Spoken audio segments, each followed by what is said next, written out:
Last day we have entered our module number 2 also. So up to that you will be having your internals. So we are moving on to the next module, that is the module number 3, which is the pricing. What is meant by pricing? What are the pricing methods that we can adopt? What is the objectives of pricing? What is the role? These all are to be discussed in the introductory portion of this pricing. So first we want to go into what is meant by pricing. Pricing എന്ന് വെച്ചാൽ എന്താണ്? ഒരു purchase ചെയ്യുന്ന ഒരു ഗുഡിന് അല്ലെങ്കിൽ ഒരു സർവീസിന് നമ്മൾ വില ഇടുന്നില്ല, അതിനൊരു വാല്യൂ കൊടുക്കുന്നില്ല, അതിനെയാണ് പ്രൈസ് എന്ന് പറയുന്നത്. അപ്പോൾ we can define the price as a value that is required to purchase a specific quantity of a good or service. എന്തെങ്കിലും ഒരു സാധനം വാങ്ങാൻ വേണ്ടി അതിൻ്റെ ഓണർഷിപ്പ് കിട്ടാൻ അല്ലെങ്കിൽ ആ ഗുഡ്സ് ആൻഡ് സർവീസിൻ്റെ പൊസിഷൻ കിട്ടാൻ വേണ്ടി നമ്മൾ ഇൻ റിട്ടേൺ എന്ത് കൊടുക്കുന്നു അതിനെയാണ് പ്രൈസ് എന്ന് പറയുന്നത്. അപ്പോൾ എപ്പോഴും ഒരു പ്രൊഡക്റ്റ് മാർക്കറ്റിൽ അവരുടെ പൊസിഷൻ അറിയാനുള്ള മെയിൻ ഒരു എലമെൻ്റാണ് price.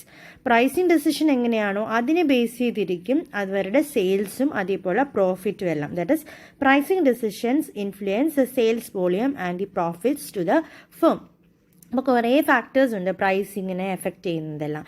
So before all that we want to know what is meant by pricing. Pricing is the function of determining the product value in monetary terms. പൈസ എന്ന മോണിറ്ററി ടേംസ് എന്ന് വെച്ചാൽ മണി ടേംസിൽ നമ്മൾ ഒരു പ്രൊഡക്റ്റിനെ വാല്യൂ കൊടുക്കുന്നു, അതിനെയാണ് പ്രൈസിങ് എന്ന് പറയുന്നത്. That function is called pricing. This definition is given by W.J. Stannan. അതേപോലെ പല ആൾക്കാരും ഇതിനുള്ള ഡെഫിനിഷൻ തന്നിട്ടുണ്ട്. You can see that too. That pricing begins with an understanding of the corporate mission, target markets and the market objectives. നമ്മളെപ്പോഴും ഒരു pricing start ചെയ്യുമ്പോൾ തന്നെ കമ്പനിയുടെ മിഷൻ എന്താണ്, കമ്പനി ജസ്റ്റ് ഒരു മാർക്കറ്റ് ഷെയർ എന്നുള്ള കൺസെപ്റ്റിലാണെങ്കിൽ they want charge a higher price. But if you are focusing on a profit motive then they will be charging higher price for the products. അപ്പോൾ ഒരു കമ്പനിയുടെ മോട്ടീവ്സിനനുസരിച്ച്, അതുപോലെ ഏത് ടാർഗറ്റ് മാർക്കറ്റിലാണ് അവർ produce ഇറക്കാൻ പോകുന്നത്, ആ ടാർഗറ്റ് മാർക്കറ്റിൻ്റെ പർച്ചേസിങ് കേപ്പബിലിറ്റി എന്താണ്, അവരുടെ ബൈയിങ് ബിഹേവിയർ എന്താണ്, all these depend upon the price that we want to give. So we can say that pricing is the process of determining the price that an organization should ask from the purchaser for the product or service it supplies. ഒരു organisation കൊടുക്കുന്ന ഒരു പ്രൊഡക്റ്റിന് അതിൻ്റെ purchase ചെയ്യുന്ന ആൾ എന്ത് വില കൊടുക്കുമോ ആ വില നമ്മൾ ഡിറ്റർമിൻ ചെയ്യുന്നതിനെയാണ് പ്രൈസിങ് എന്ന് പറയുന്നത്. So this is what is called pricing, and the definition for price, that is a value. Okay, so now we want to see what are the objectives of pricing. നമ്മൾ pricing എന്തിനാണ് ചെയ്യുന്ന, ഒരു കമ്പനിയുടെ ഒരു ആവശ്യം എത്താൻ വേണ്ടി അവർക്ക് അവരുടെ ഒബ്ജക്റ്റീവ് റീച്ച് ചെയ്യാൻ വേണ്ടിയിട്ടാണ് നമ്മൾ പ്രൈസിങ് ചെയ്യുക. അപ്പം പല രീതിയിലുള്ള ഒബ്ജക്റ്റീവ്സ് ആയിരിക്കും, അല്ലെങ്കിൽ പല രീതിയിലുള്ള ഒബ്ജക്റ്റീവ്സ് ആണ് ഒരു പ്രൈസിങ്ങിനുള്ളത്. What are the? First, profit centered objectives. Profit centered objectives എന്ന് വെച്ചാൽ മാക്സിമം പ്രോഫിറ്റ് ഒരു ഫേമിന് കിട്ടുക എന്നതാ പ്രോഫിറ്റ് സെൻറ്റേർഡ് ഒബ്ജക്റ്റീവ്സിൽ വരിക. എന്ന് വെച്ചാൽ നമുക്ക് ടാർഗറ്റ് റിട്ടേൺ കൂടുതലായിരിക്കണം, നമ്മൾ ഇൻവെസ്റ്റ് ചെയ്തതിൽ മാക്സിമം റിട്ടേൺ കിട്ടണം. ഇതെല്ലാമാണ് ഒരു പ്രോഫിറ്റ് സെൻറ്റേർഡ് ഒബ്ജക്റ്റീവായിട്ട് പറയുക. അപ്പോൾ എപ്പോഴും കമ്പനി അവരുടെ പ്രൈസിങ് പോളിസി സെറ്റ് ചെയ്യേണ്ടത് നമ്മളുടെ എക്സ്പെക്റ്റഡ് പ്രോഫിറ്റ് കിട്ടുന്നുണ്ടോ എന്നതിനെ ബേസ് ചെയ്തായിരിക്കും. പ്രോഫിറ്റ് നല്ലപോലെ കിട്ടണമെങ്കിൽ നമ്മൾ എന്ത് ചെയ്യണം, നമ്മുടെ കോസ്റ്റ് ഓഫ് പ്രൊഡക്ഷനേക്കാളും കൂട്ടിയായിരിക്കണം നമ്മൾ സെല്ലിംഗ് പ്രൈസ് ഫിക്സ് ചെയ്യണേ. Only then we will get profit, അല്ലേ? Selling price minus cost price ആണ് പ്രോഫിറ്റ്. അപ്പോൾ എപ്പോഴും സെല്ലിംഗ് പ്രൈസിനെ കവിച്ച് നിൽക്കുന്ന കോസ്റ്റ് പ്രൈസിനെ അല്ലെങ്കിൽ കോസ്റ്റ് പ്രൊഡക്ഷനെ കൂടി നിൽക്കുന്ന രീതിയിലായിരിക്കണം നമ്മളൊരു പ്രൊഡക്റ്റിന് സെല്ലിംഗ് പ്രൈസ് ഫിക്സ് ചെയ്യേണ്ടത്. Only then we can reach the profit centred objective. Second objective is A sales centred objectives. നമ്മുടെ സെയിൽസ് കൂട്ടാൻ, വോളിയം ഓഫ് സെയിൽസ് കൂട്ടുക, പ്രോഫിറ്റിനേക്കാളും സെയിൽസ് കൂട്ടുക എന്ന കൺസെപ്റ്റിലേക്ക് മൂവ് ചെയ്യുമ്പോഴാണ് സെയിൽസ് സെൻറ്റേർഡ് ഒബ്ജക്റ്റീവ്സ് മീറ്റ് ചെയ്യേണ്ടത്. ഹയർ സെയിൽസ് വോളിയം എന്ന് പറയുമ്പോൾ എപ്പോഴും എന്തായിരിക്കും, ലോങ് റണ്ണിലേ നമുക്ക് പ്രോഫിറ്റ് കിട്ടുള്ളൂ, അല്ലാതെ ഷോർട്ട് റണ്ണിൽ പ്രോഫിറ്റ് കിട്ടണമെന്നില്ല. സെയിൽസ് കൂടുന്നു, അപ്പം യൂണിറ്റ് കോസ്റ്റ് കുറച്ചിട്ടാൽ മാത്രമേ നമുക്ക് സെയിൽസ് കൂട്ടാൻ പറ്റൂ. പക്ഷേ ഭാവിയിൽ ഇങ്ങനെ കുറേ സെയിൽസ് ആയി കഴിയുമ്പോൾ automatically we will gain profit out of us, our products. That is sales centered objectives.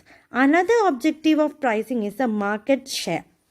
Market share എന്ന് പറഞ്ഞാൽ എന്താ, നമ്മുടെ കമ്പനി സക്സസ് ആവുക, ഗ്രോ ചെയ്യുക എന്ന കൺസെപ്റ്റിലാണെങ്കിൽ അപ്പോൾ നമ്മൾ പ്രൈസിങ് ഒബ്ജക്റ്റീവ്സ് എപ്പോഴും മാർക്കറ്റ് ഷെയറിനെ ഡിപ്പെൻഡ് ചെയ്ത്, അല്ലെങ്കിൽ നമ്മൾ മാർക്കറ്റിലെ ലീഡേഴ്സ് ആവണം എന്ന ഒബ്ജക്റ്റീവിൽ ചെയ്യുന്നതിനാണ് മാർക്കറ്റ് ഷെയർ ഒബ്ജക്റ്റീവ് എന്ന് പറയുന്നത്. വെച്ചാൽ ചിലപ്പം ഹയർ പ്രൈസ് വെച്ചാൽ ചിലപ്പോൾ ഒരു മാർക്കറ്റിൽ നമുക്ക് നിൽക്കാൻ പറ്റണമെന്നില്ല. അപ്പോൾ നമ്മൾ എന്ത് ചെയ്യും, ലോവർ പ്രൈസ് കൊടുത്ത് ഒരു പെനട്രേഷൻ സ്ട്രാറ്റജി, പല ടൈപ്പ് ഓഫ് സ്ട്രാറ്റജീസ് ഉണ്ട് നമുക്ക് പ്രൈസിങ്ങിൽ. പെനട്രേഷൻ എന്ന് പറഞ്ഞാൽ നമ്മൾ ഒരു മാർക്കറ്റിലേക്ക് ആദ്യമായിട്ട് എൻട്രി ചെയ്യാൻ പോകുമ്പോൾ വളരെ കുറവ് പ്രൈസിൽ നമ്മൾ ആ പ്രൊഡക്റ്റിനെ ഇൻട്രൊഡ്യൂസ് ചെയ്യും. Sometimes it may click the market. അങ്ങനെ നമ്മുടെ പ്രൊഡക്റ്റ് തന്നെ കസ്റ്റമേഴ്സ് വാങ്ങും. So our market share will increase, the success of our product or the company will increase. So if that is our objective, we want to set the price according to that.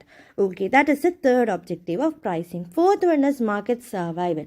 ഒരു കമ്പനിയുടെ main ഉദ്ദേശം എന്താണ്? ആ company നിലനിൽക്കണം, കുറേ നാളത്തേക്ക് നിലനിൽക്കണം, എന്നിട്ട് നമുക്ക് ഭാവിയിൽ പ്രോഫിറ്റ് കൂടുതൽ കിട്ടണം എന്ന ഒരു എയിമും ആണ് ഒരു കമ്പനിയുടെ. അപ്പോൾ എപ്പോഴും മാർക്കറ്റ് സർവൈവലിനെ ഫോക്കസ് ചെയ്തിട്ടായിരിക്കും നമ്മുടെ പ്രൈസ് ഫിക്സ് ചെയ്യുന്നത്. അപ്പോൾ നമ്മൾ നോർമലി ഒരു കമ്പനി ചെയ്യുന്നതെന്ന് പറഞ്ഞാൽ അവരാദ്യം പെനട്രേഷൻ സ്ട്രാറ്റജി അഡോപ്റ്റ് ചെയ്ത് പതുക്കെ മാർക്കറ്റിലേക്ക് കയറും. And when the product get A feasibility supply in the market, എല്ലാവർക്കും ആ പ്രൊഡക്റ്റിനോട് ഇഷ്ടമായി, എല്ലാവരും അത് പർച്ചേസ് ചെയ്തു എന്ന് അറിയുമ്പോൾ നമ്മൾ പതുക്കെ or slowly we will increase the price of the product and reaches our target price.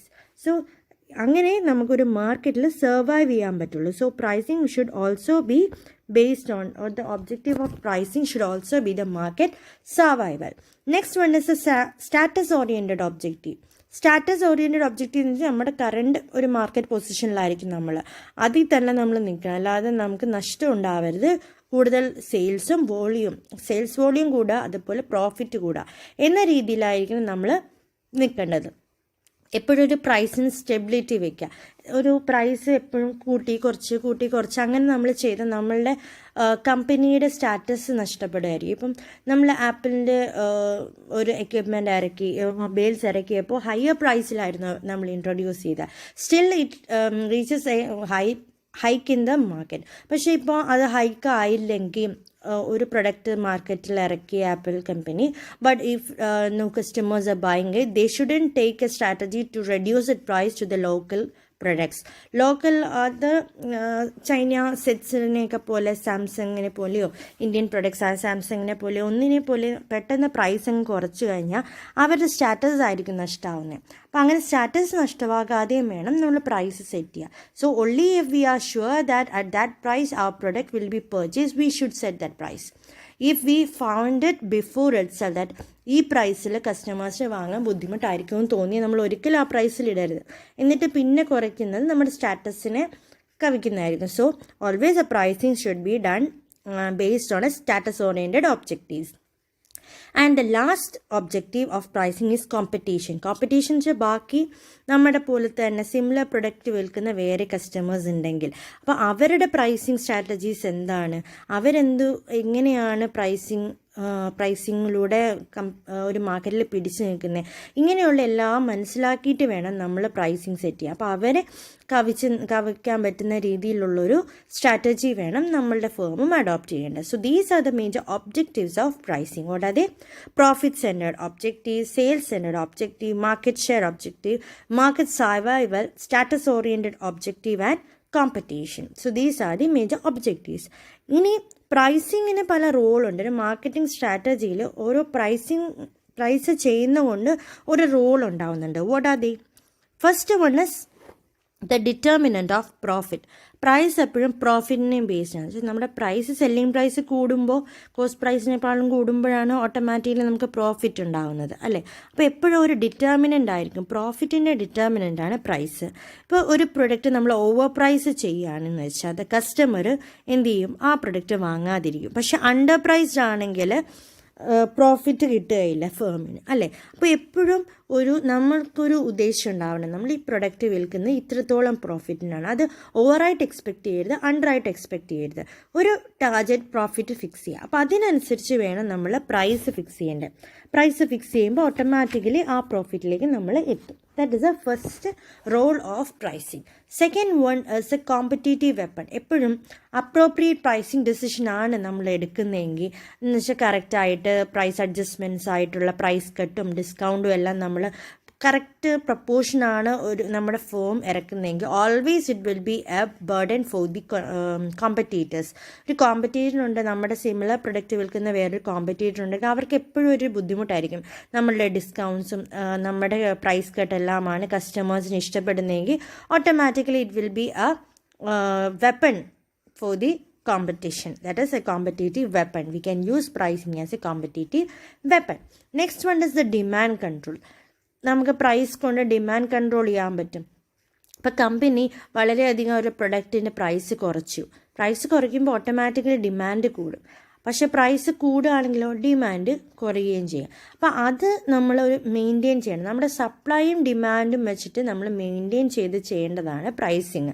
അപ്പോൾ സപ്ലൈ കൂടുമ്പോൾ എന്താണ്, ഡിമാൻഡ് കുറയും, ഡിമാൻഡ് കൂടുമ്പോൾ സപ്ലൈ കുറയും, അങ്ങനെ ഒരു കൺസെപ്റ്റ് ഉണ്ട്. അപ്പോൾ അതിനെ ബേസ് ചെയ്തിട്ടും നമ്മൾ പ്രൈസ് സെറ്റ് ചെയ്യുകയാണെങ്കിൽ always it can control, the pricing can control the demand of a product. And the fourth one is the modification of the sales volume. ഇപ്പോൾ സെയിൽസ് വോളിയം മോഡിഫൈ ചെയ്യാൻ വേണ്ടി പ്രൈസിനെ നമ്മൾ റീഅറേഞ്ച് ചെയ്യുകയാണെങ്കിൽ automatically നമ്മുടെ sales volume കൂട്ടാനും കുറയ്ക്കാനും പറ്റും. ഇപ്പോൾ പ്രൈസ് കൂട്ടുകയാണെങ്കിൽ ചിലപ്പോൾ സെയിൽസ് വോളിയം കുറയും, പ്രൈസ് കുറയ്ക്കുകയാണെങ്കിൽ സെയിൽസ് വോളിയം കൂടും. ഇതൊരു നമുക്ക് അണ്ടർസ്റ്റുഡ് ആയിട്ടുള്ള കാര്യം. അപ്പോൾ അങ്ങനെ മോഡിഫിക്കേഷൻസ് ചെയ്യാൻ, സെയിൽസിൻ്റെ വോളിയത്തിന് മോഡിഫിക്കേഷൻസ് ചെയ്യാനും pricing will play as an important role. Next one is a market share as an objective I have discuss. അപ്പോൾ എപ്പോഴും ഒരു പ്രൈസിങ് ഡിസിഷൻ എന്താണോ അതിനനുസരിച്ചായിരിക്കും മാർക്കറ്റിൽ അവരുടെ ഷെയർസ് കിട്ടുക. മാർക്കറ്റ് ഷെയർ എന്ന് പറഞ്ഞാൽ നമ്മളുടെ ടോട്ടൽ ഇൻഡസ്ട്രി സെയിൽ വെച്ച് നമ്മുടെ പ്രൊഡക്റ്റിൻ്റെ സെയിൽ എങ്ങനെ.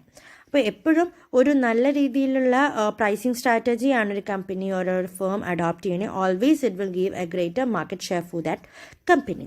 Next one is a product positioning.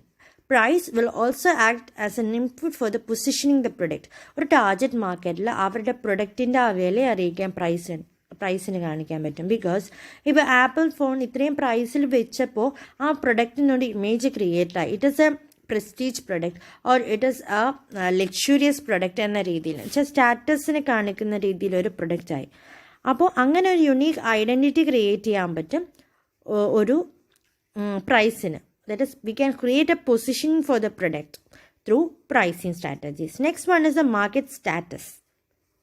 Market share അല്ല, market status. Market status means companies use price to attain the desired market status and sometimes pricing decisions are made accordingly. അപ്പോൾ കമ്പനീസിന് ഒരു market status കിട്ടണമെങ്കിലും pricing decision അതിനനുസരിച്ചായിരിക്കണം. High quality low quality എന്നെല്ലാം നമ്മൾ ഉദ്ദേശിക്കുന്ന എപ്പോഴും എങ്ങനെയാണ്, പ്രൈസ് നോക്കിയിട്ട് നല്ല വിലയുള്ളൊരു പ്രൊഡക്റ്റ് കാണുകയാണെങ്കിൽ അതിൻ്റെ ക്വാളിറ്റി നല്ലതായിരിക്കും എന്നൊരു ചിന്ത. വില കുറവ് കാണുമ്പോഴേക്കും ഓട്ടോമാറ്റിക്കലി കസ്റ്റമേഴ്സ് വിചാരിക്കാൻ അതിനെന്തോ കുഴപ്പമുണ്ടല്ലോ, എൻ്റെ ക്വാളിറ്റിക്ക് കോംപ്രമൈസ് ചെയ്യേണ്ടി വരും, അതുകൊണ്ടായിരിക്കും ഇത്രയും പ്രൈസ് കുറവ് എന്ന രീതി മാർക്കറ്റിൽ നമ്മുടെ പ്രൊഡക്റ്റിൻ്റെ സ്റ്റാറ്റസും പ്രൈസ് ഡിറ്റർമിൻ ചെയ്യുന്നുണ്ട്. So these are the major role of pricing in the marketing strategies. Like it is a determinant of product, it act as a competitive weapon, it helps in the demand control, it helps in the modification of the sales volume, it can create market share, then it can position a product and also determines the market status of a product. So these are the major roles of pricing. So today we have discussed what is meant by pricing, what are its objectives of pricing, and what are the role of pricing in marketing strategies. ഇനി ഈ pricing ഡിസിഷൻസും പ്രോപ്പറായിട്ട് എടുത്താൽ നമുക്ക് എല്ലാം reach ചെയ്യാം, ഈ objectives reach ചെയ്യാം, ഈ റോൾസ് എല്ലാം കൈകൊള്ളൂ എന്ന് പറഞ്ഞു. പക്ഷേ ഈ പ്രൈസിങ് ഡിസിഷൻ ചുമ്മാതെ നമ്മളുടെ ഇഷ്ടത്തിനനുസരിച്ചല്ല നടക്കുന്നത്. It depends on many factors. കുറേ ഫാക്ടേഴ്സ് അത് ഇൻഫ്ലുവൻസ് ചെയ്യുന്നുണ്ട്. അതെന്തെല്ലാം ഫാക്ടേഴ്സ് ആണെന്ന് ഇനി പഠിക്കേണ്ടത്. That is the factors affecting the pricing decisions mainly. Of which the first factor is organizational objectives. ഒരു ഓർഗനൈസേഷൻ്റെ ഒബ്ജക്റ്റീവ് എന്താണ് എന്നതിനെ ബേസ് ചെയ്തിട്ടായിരിക്കും നമ്മുടെ പ്രൈസിങ് വരുന്നത്. എന്നുവെച്ചാൽ നമ്മൾ ആദ്യം പറഞ്ഞു പ്രോഫിറ്റ് മോട്ടീവ് ആവാം, അതല്ലെങ്കിൽ സെയിൽസ് മോട്ടീവ് ആകാം, ഒരു മാർക്കറ്റ് ഷെയർ മോട്ടീവ് ആയിരിക്കാം. അങ്ങനെ പല രീതിയിലുള്ള ഒബ്ജക്റ്റീവ്സ് ആണ് ഒരു ഓർഗനൈസേഷനുള്ളത്. ചില ഓർഗനൈസേഷൻ പ്രോഫിറ്റ് മാത്രം ഉള്ളതാണെങ്കിൽ their aim is to get profit, so they will increase the price to that level. പക്ഷേ ചില ഓർഗനൈസേഷൻ സെയിൽസ് വോളിയം കൂട്ടാനാണ് അവർ ഉദ്ദേശിക്കുന്നത്, ഫ്യൂച്ചറിൽ മതി പ്രോഫിറ്റ് എന്നാണെങ്കിൽ they will sell the products at a lower cost to increase the sales volume. And sometimes if their motive is to create a goodwill or a market share create ചെയ്യാൻ വേണ്ടിയിട്ട് മാർക്കറ്റിലൊരു position create ചെയ്യാണ്, positioning of a market ആണ് അവരുടെ ഉദ്ദേശമെങ്കിൽ എന്ത് ചെയ്യും? They also will reduce this price. So always based on the organisational objectives which may differ, we want to determine the pricing decision. അപ്പം അതിനെ ബേസ് ചെയ്തിരിക്കും pricing decision. That is a first determinant. Second one is a pricing objectives. പ്രൈസിങ്ങിൻ്റെ objectives ഇപ്പോൾ ഞാൻ പറഞ്ഞ പോലെ organisation objective പോലെ തന്നെ പ്രൈസിങ്ങിൻ്റെ ഒബ്ജക്റ്റീവ് പല രീതിയിലാണെങ്കിൽ, നല്ല റിട്ടേൺ കിട്ടാനാണോ, അതോ മാർക്കറ്റ് ഡിസിഷന് വേണ്ടി, മാർക്കറ്റ് സ്റ്റാറ്റസിന് വേണ്ടിയിട്ടാണോ, സെയിൽസ് കൂട്ടാനാണോ, അതോ കോമ്പറ്റീഷനെ അടിക്കാനാണോ, കോമ്പറ്റീഷനെ ഒഫൻഡ് ചെയ്ത് നിൽക്കാൻ വേണ്ടിയിട്ടാണോ, എന്തിനാണ് നമ്മൾ പ്രൈസ് ഫിക്സ് ചെയ്യുന്നത്? അതിനെ ബേസ് ചെയ്തും നമ്മുടെ ഡിസിഷൻ മാറും. ചിലപ്പോൾ ഹൈ പ്രൈസ് ഫിക്സ് ചെയ്യേണ്ടി വരും, ചില സമയത്ത് ലോ പ്രൈസ് ഫിക്സ് ചെയ്യണം. All this depend on the pricing objectives also. Next one is the cost of production. Cost of manufacturing of A product, അതൊരു മെയിൻ ഘടകമാണ് പ്രൈസിങ്ങിൽ. നമുക്ക് എത്രത്തോളം ആ പ്രൊഡക്റ്റ് ഉണ്ടാക്കാൻ നമ്മൾ ചിലവാക്കിയോ അതെങ്കിലും നമുക്ക് പ്രൈസിലൂടെ കവർ ചെയ്യണം. അത് ഈ നമ്മൾ ചിലവാക്കുന്ന എന്തിലേക്കാണ്? റോ മെറ്റീരിയൽസ് വാങ്ങാൻ, ഇതിൻ്റെ selling and distribution expenses will be there, then overhead expenses will be there, wages will be there, then salary for the employees, cost of advertisement, sales promotion, office and administrative overheads. There will be different type of charges, or cost of production involves different types of expenditures involved. So to overcome all that, we want to sell the products at a higher price than the cost of production. എന്നാൽ മാത്രമേ നമുക്ക് നിലനിൽക്കാൻ പറ്റുള്ളൂ. ഒരു long റണ്ണിൽ നമുക്ക് profit ഉണ്ടാക്കണമെന്നുണ്ടെങ്കിൽ നമ്മുടെ cost of പ്രൊഡക്ഷനെ കവിഞ്ഞ് നിൽക്കുന്ന സെല്ലിംഗ് പ്രൈസ് നമ്മൾ ഇൻട്രൊഡ്യൂസ് ചെയ്യേണ്ടി വരും. So this is another factor that affect the pricing decision, that is the cost of production. Next one is the rules and regulation. What is meant by rules and regulations? ഇപ്പോൾ പ്രൈസിങ്ങിൽ തന്നെ ഓരോ കൺട്രികൾക്ക് അതിൻ്റേതായ rules ഉണ്ട്. ഇപ്പം നമ്മുടെ കൺട്രിയിൽ ഒരു പ്രൊഡക്റ്റിന് ഇപ്പോൾ ഫോർ എക്സാമ്പിൾ ബ്രെഡ് എന്ന് വിചാരിച്ചു കഴിഞ്ഞാൽ ബ്രെഡിൻ്റെ പ്രൈസ് എത്രയാണോ അതൊരു ഫോറിൻ കൺട്രി വെച്ച് നോക്കുമ്പോൾ പ്രൈസ് വളരെ വ്യത്യാസമായിരിക്കും. Same component, same things, but it is different because up to countries based on the countries rules and regulation it differs pricing. അപ്പം നമ്മുടെ കൺട്രിയിലുള്ള ഒരു മെയിൻ കാര്യമാണ് MRP എന്നുള്ളത്, അല്ലേ? മാക്സിമം റീറ്റെയിൽ പ്രൈസ് എന്ന് നമ്മൾ MRP എന്ന് പറയും. ഓൾവേസ് നമ്മുടെ കൺട്രി പറയുന്നത് വെച്ചാൽ always retailer or wholesaler should buy a product below or up to MRP rate. MRPനേക്കാളും കൂടുതലായിട്ട് ഒരിക്കലും നമുക്കൊരു പ്രൊഡക്റ്റ് സെല് ചെയ്യാൻ പറ്റില്ല. And then no customer has to pay more that MRP rate. അപ്പോൾ ഇതെല്ലാം റൂൾസ് ആൻഡ് റെഗുലേഷൻസിൻ്റെ ഭാഗമാണ്. അതുപോലെ ചില പ്രൊഡക്ട്സ് വിൽക്കാൻ പാടില്ല, ചിലതിന് ഇത്ര പ്രൈസേ പാടുള്ളൂ. ഇതെല്ലാം ഒരു ഗവൺമെൻറ്റിൻ്റെ പോളിസിക്ക് അനുസരിച്ചാണ്. That is the rules and regulations of a country. Next one is the nature of product. പ്രൊഡക്റ്റിൻ്റെ നേച്ചർ, പ്രൊഡക്റ്റിൻ്റെ ഫീച്ചേഴ്സ് എന്താണ്, അതെന്താണ് നമുക്ക് തരുന്നത്, അതിനെ ബേസ് ചെയ്തിട്ടും പ്രൈസിങ് വെക്കും, അല്ലേ? ഇപ്പം ഒരു മാച്ച് ബോക്സ് ആണ് നമുക്ക് വിൽക്കാനുള്ളത്. മാച്ച് ബോക്സിൻ്റെ എന്താണ് യൂസ് എന്നും അതിന് എത്രത്തോളം വാല്യൂ ഉണ്ടെന്നും നമുക്ക് ഓരോ കസ്റ്റമേഴ്സിന് അറിയാം. അതിൻ്റെ യൂസിനെ ബേസ് ചെയ്തിട്ടാണ് അതിൻ്റെ വാല്യൂ വരുന്നത്. അതിനൊരിക്കലും നമുക്ക് ഗോൾഡിൻ്റെ പ്രൈസ് ഫിക്സ് ചെയ്യാൻ പറ്റില്ലല്ലോ. അപ്പോൾ പ്രൊഡക്റ്റിൻ്റെ നേച്ചർ അനുസരിച്ച് what are the its major attributes and features, it will be always taken to consider the pricing. അപ്പം അതിന് നമുക്ക് ചിലവായത് ഇത്രത്തോളം ആണെന്ന് പറഞ്ഞിട്ട് ഒരിക്കലും കൂടുതൽ പ്രൈസ് ഫിക്സ് ചെയ്യാൻ പറ്റില്ല. That is the nature of the product. Next one the market environment. Market environment എന്ന് പറയുമ്പോൾ മാർക്കറ്റ് എന്താണ് സിറ്റുവേഷൻ, കോമ്പറ്റീഷൻ എന്താണ്, ഇതെല്ലാം മാർക്കറ്റ് എൻവയോൺമെൻറ്റിൽ വരും. അപ്പോൾ കോമ്പറ്റീറ്റേഴ്സ് എത്ര പ്രൈസ് സെറ്റ് ചെയ്തു അതിന് അക്കോർഡൻസ് വിത്ത് വേണം നമ്മൾ പ്രൈസ് ഫിക്സ് ചെയ്യും. ഇപ്പോൾ നമ്മളൊരു ഒളിഗോപ്പൊളി മാർക്കറ്റിലാണ്, പക്ഷെ നമ്മളെ പോലെ തന്നെ 2-3 സെല്ലേഴ്സും ഉണ്ട് ഇതേ പ്രൊഡക്റ്റിനെങ്കിൽ ഓട്ടോമാറ്റിക്കലി നമ്മുടെ പ്രൈസ് എപ്പോഴും അവരുടെ പ്രൈസിനെ ബേസ് ചെയ്തിട്ടായിരിക്കും. അവരുടെ പ്രൈസിന് അടുത്ത് പിടിച്ചുള്ള പ്രൈസ്, ഇഫ് അവർ product quality is more than that other competitive company we can charge a higher price than them. പക്ഷെ നമ്മളുടേതിനേക്കാളും കുറേ ക്വാളിറ്റി കൂടിയതല്ല വേറെ കോമ്പറ്റീറ്ററിൻ്റെ പ്രൊഡക്റ്റ് എങ്കിൽ always we will be selling at a lower price. നമ്മൾ കുറച്ചുകൂടി കുറഞ്ഞ പ്രൈസിലായിരിക്കും. അപ്പോൾ എപ്പോഴും മാർക്കറ്റ് എൻവയോൺമെൻറ്റ് എന്താണ് അതിനെ ബേസ് ചെയ്തുമായിരിക്കും ഒരു pricing decision. Next one is the economic condition. Economic conditions എന്ന് പറഞ്ഞാൽ നമ്മളുടെ ഇപ്പോൾ എക്കോണമി വീക്ക് ആണെങ്കിൽ, ഫോർ ഇൻസ്റ്റൻസ് ഇപ്പോഴത്തെ കേസിൽ കൊറോണയുടെ സിറ്റുവേഷനിൽ നമ്മളുടെ എക്കോണമി വീക്കാണ് because no business activities running smoothly. എല്ലാം പകുതി നടക്കുന്ന രീതിയിലാണ് നമ്മുടെ ബിസിനസ് ആക്ടിവിറ്റി പോലെ. അപ്പോൾ എക്കോണമി വീക്കാണ്, കുറേ ആൾക്കാർക്ക് ജോലിയില്ല, ജോലിയുള്ളവർക്ക് തന്നെ സാലറി കുറവാണ്, അങ്ങനെ കുറേ കണ്ടീഷൻസ് ഉണ്ട്. ഇങ്ങനെ ഓരോ കണ്ടീഷനിലും എന്ത് പറ്റും, പ്രൈസിങ് ഡിസിഷൻ അതിനെ ബേസ് ചെയ്തിരിക്കും. That is economic conditions also play as A critical factor in influencing the pricing decision. And the last one is distribution channels. Distribution channel എന്ന് പറഞ്ഞാൽ നമ്മൾ എത്രത്തോളം ആൾക്കാരിലൂടെയാണ് ഈ പ്രൊഡക്റ്റ് കസ്റ്റമറിലേക്ക് എത്തിക്കുന്നത്. അപ്പം നമ്മളൊരു മാനുഫാക്ചർ ആണെങ്കിലും നമുക്ക് ഡയറക്റ്റ്ലി ഒരിക്കലും കസ്റ്റമറിലേക്ക് ചിലപ്പോൾ എത്തിക്കാൻ പറ്റത്തില്ല. പല ഇതിൽ കൂടെ ആയിരിക്കും ചിലപ്പോൾ പോകും. ചിലപ്പോൾ വൺ പേഴ്സൺ ചാനലായിരിക്കും. നമ്മളൊരു ഹോൾസെയിലറിലേക്ക് കൊടുക്കും, നമ്മളൊരു റീറ്റെയിലറിലേക്ക് കൊടുക്കുന്നു, ഇന്ന് കസ്റ്റമേഴ്സിലേക്ക് കൊടുക്കുന്നു. ചിലപ്പോൾ നമ്മളുടെ ഇടയിൽ ഹോൾസെയിലേഴ്സ്, റീറ്റെയിലേഴ്സ്, ഏജൻറ്റ്, ബ്രോക്കേഴ്സ്, അങ്ങനെ പല ആൾക്കാർ ഇൻവോൾവ് ആകാം. അങ്ങനെ ഓരോ പ്രൊഡക്റ്റിനും ഓരോ രീതിയിലുള്ള ഡിസ്ട്രിബ്യൂഷൻ ചാനലായിരിക്കും. അപ്പം നമ്മളിപ്പോൾ ഒരു പ്രൊഡക്റ്റിന് 20 രൂപ ആണ് നമുക്ക് കോസ്റ്റ് ഓഫ് പ്രൊഡക്ഷൻ ഉണ്ടായെങ്കിൽ നമുക്ക് 5 രൂപയെങ്കിലും പ്രോഫിറ്റ് കിട്ടാൻ വേണ്ടി ഡയറക്റ്റ് സെല് ചെയ്യുകയാണെങ്കിൽ 25 രൂപയ്ക്ക് നമ്മളത് വിൽക്കും. പക്ഷേ ഇതിൻ്റെ ഇടയിൽ ഇൻ്റർമീഡിയറീസ് വരുന്നോളം എന്ന് വെച്ചാൽ ഒരു ഹോൾസെയിലർ വരുന്നു, ഒരു ഡിസ്ട്രിബ്യൂട്ടർ വരുന്നു, അങ്ങനെ കേസ് വരുമ്പോൾ ഓട്ടോമാറ്റിക്കലി നമ്മുടെ ഫൈനൽ പ്രൊഡക്റ്റിൻ്റെ പ്രൈസ് കൂട്ടേണ്ടി വരും. 25 വിൽക്കാൻ പറ്റില്ല. എന്ന് വെച്ചാൽ ഇടയ്ക്കുള്ള ഇപ്പം 3 ഇൻ്റർമീഡിയറീസ് ഉണ്ടെങ്കിൽ അവർക്ക് 1 രൂപ വെച്ചെങ്കിലും ആക്കിയാൽ പോലും നമുക്ക് 2 രൂപ പ്രോഫിറ്റ് കിട്ടുള്ളൂ. So in order to as the distribution channel increase we may have to increase the price. അപ്പോൾ always a distribution channel will also determine the pricing decision. So these are the major factors affecting the pricing decision. What are the mainly? Organizational objectives, pricing objectives, cost of production, rules and regulation, nature of product, market environment, economic conditions and distribution channel. So these are the major factors. So today we have discussed what is meant by pricing, what is the major definition of price and what is the definition of pricing.